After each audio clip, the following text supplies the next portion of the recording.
La parole est à Madame Julie Lechanteux. Merci Madame la Présidente, Madame la Ministre.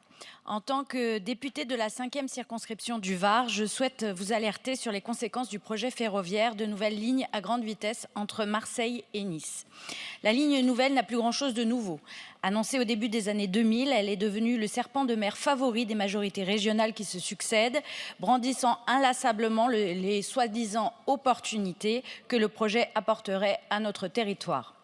Ce chantier pharaonique, dont le coût s'est envolé de 4,5 milliards à 16 milliards d'euros, avance au profit quasi exclusif des grandes métropoles comme Marseille, Toulon ou Nice.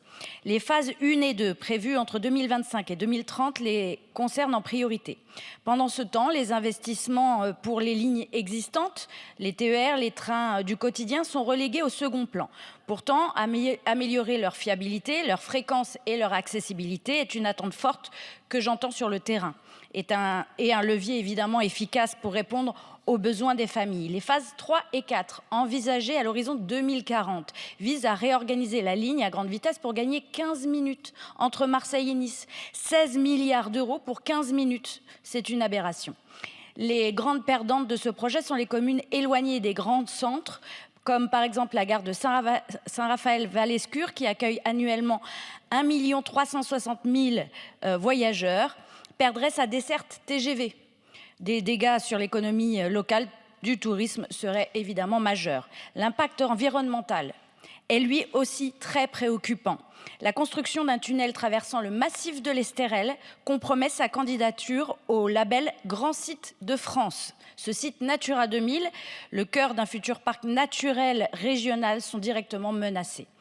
Des centaines d'hectares de terres agricoles seront également artificialisés, alors que la France, vous le savez, voit son foncier agricole s'effacer à hauteur d'un département tous les 10 ans. C'est un choix évidemment impardonnable.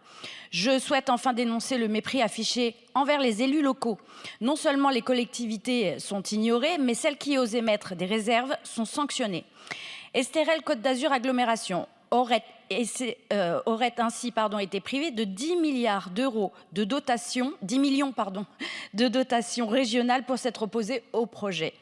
Une manœuvre scandaleuse. Cette injustice ne s'arrête pas là, elle s'étend désormais aux entreprises régionales. Le versement mobilité imposé par la région à toutes celles de plus de 11 salariés constitue une nouvelle charge injuste.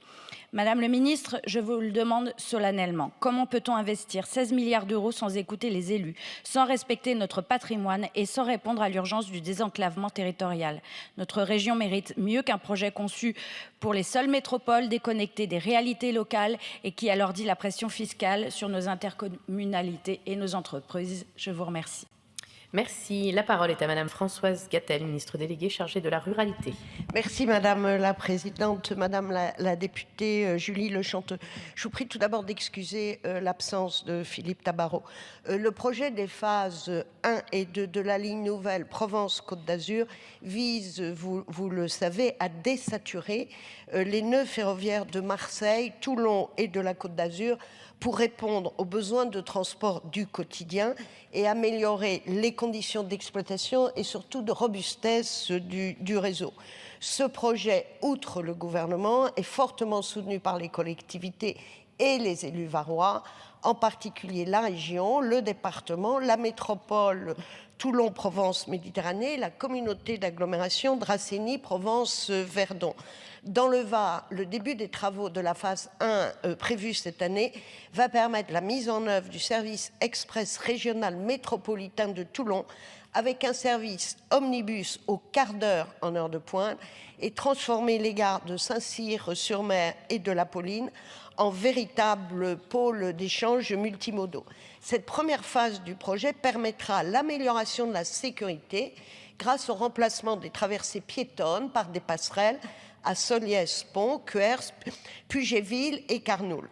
Les phases 3 et 4 ne font pas partie du projet déclaré d'utilité publique en 2022 et la reprise des études sur ces phases n'est pas programmée à ce jour. Elles nécessiteront, le moment venu, une nouvelle concertation publique qui permettra, comme cela a été fait pour les premières phases, de recueillir l'avis de l'ensemble des élus et des habitants des territoires concernés, y compris sur leurs conséquences en termes de desserte locale. Le ministre Philippe Tabarot se tient à votre disposition pour toute question complémentaire, Madame la députée. Merci Madame la Ministre. Madame Le Chanteux. Merci Madame la Présidente. Je ne peux pas vous laisser dire, Madame la Ministre, que les élus varois soutiennent massivement ce projet. En effet, les agglomérations comme le CAA, par exemple, a voté plusieurs motions de rejet contre ce projet de LGV. Par ailleurs, vous affirmez que la phase 1 et 2 vise à améliorer les transports, certes, mais dans les faits, l'essentiel du budget est consacré à la rénovation de la gare Saint-Charles et à la création d'une traversée souterraine à Marseille. Donc absolument pas de l'entretien des lignes quotidiennes. Et surtout, évidemment, rien de significatif n'est prévu pour la maintenance du réseau ferré et des équipements vieillissants. C'est pourtant la première cause des retards et des annulations des TER et TGV dans notre région. La ligne Marseille-Nice est d'ailleurs une des plus lentes de France, justement à cause de l'état du réseau. Je vous remercie. Je vous remercie.